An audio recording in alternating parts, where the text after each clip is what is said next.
A former abortion doctor who worked for Planned Parenthood in the mid-1990s had an unexpected realization that she'd made a huge mistake, and this change of heart set her on a journey to the side of being pro-life. She believes God was instrumental in guiding her on that journey. Dr. Patty Jibing from Chamberlain, South Dakota, entered the medical profession as a liberal in the 80s, as someone devoted to women's health with a view that abortion was vital to women's health care, that it was saving women's lives. All the history, pre-Roe v. Wade, women dying or becoming physically injured by illegal abortion, that's what was so prevalent among these women's groups when I was in medical school, she told Focus on the Family. As for the baby, she wrote in an article for CMDA, I was told, it's just tissue, making it easier to settle my conscience. Initially, when early ultrasound pictures were more like a snowstorm than the detailed images we see today, fetuses seemed less human. Planned Parenthood is about money. In 1995, Jibing got a job with Planned Parenthood and spent 2 years working part-time, before becoming a full-time abortion doctor for a third and final year. Her part-time stint was mentally schizophrenic, she said, terminating pregnancies once a week at Planned Parenthood, while slaving to save the lives of mothers and babies other days of the week. As a full-time abortion doctor, Jibing was blown away by just how busy they were. Planned Parenthood seemed more like an industry than a health service, she said, adding, they're about money, and abortion is their top moneymaker. The clinic was supposed to offer counseling to patients who came, but there was almost none. She only had a brief 2-minute consultation in the room with her patient, before the suction machine was turned on and verbal communication became impossible. Nor was she supposed to counsel, as the Planned Parent protocol enumerated in a big binder. It was very clear to me that I was a technician, she said, adding that Planned Parenthood had counselors, but they just read a script and told patients where to sign. To boot, the condition of the facility really wasn't all that clean and had no provisions to handle complications, Jibing said. In the 3 years that I was involved with Planned Parenthood there, I never saw anybody from the health department, never. She broke protocol by counseling patients who seemed conflicted, and later recalled one of her interactions. She was really ambivalent, she was clearly undecided, and I said, you seem to be struggling. And she said she really didn't want to do this, but she already paid her money, and she traveled to get there, so she might as well just go through with it. Jibing continued, you know, you can reschedule. If you're unsure, reschedule. She was so afraid that she wasn't going to get her money back, and I said, you will get your money back.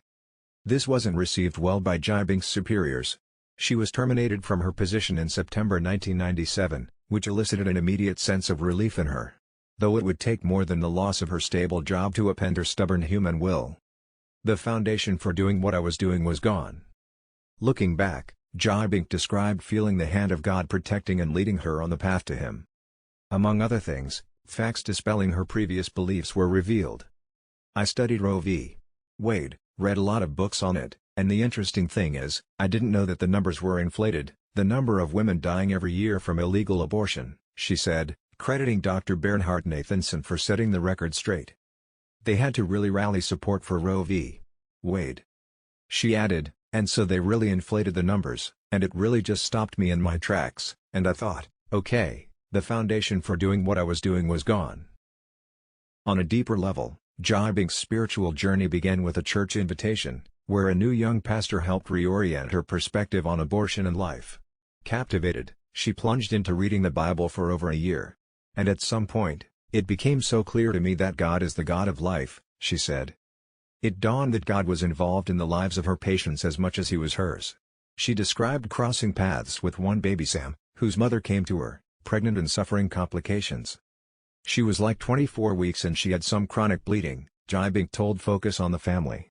The second time she came in, she was like 25+ weeks, and still having some bleeding. But the baby on the monitor really looked bad. Jibing advised an immediate C-section for any shot at a good result, but admittedly painted a pretty grim picture of what a preterm baby at 25 weeks would potentially face: eyesight, bowel, or lung problems, possibly having to be put on a ventilator, etc. But the mom went forward, and Jibing marveled when her own woes were shattered. The baby was feisty and breathing, and it's almost like the baby was saying, "Wow, finally you get me out of there," she recalled. 15 years later, that same mom approached her at a pro-life rally and announced that her child was perfect, no eyeglasses, no nothing, which was a revelation that life isn't how science understands it to be. God plays a role in every step.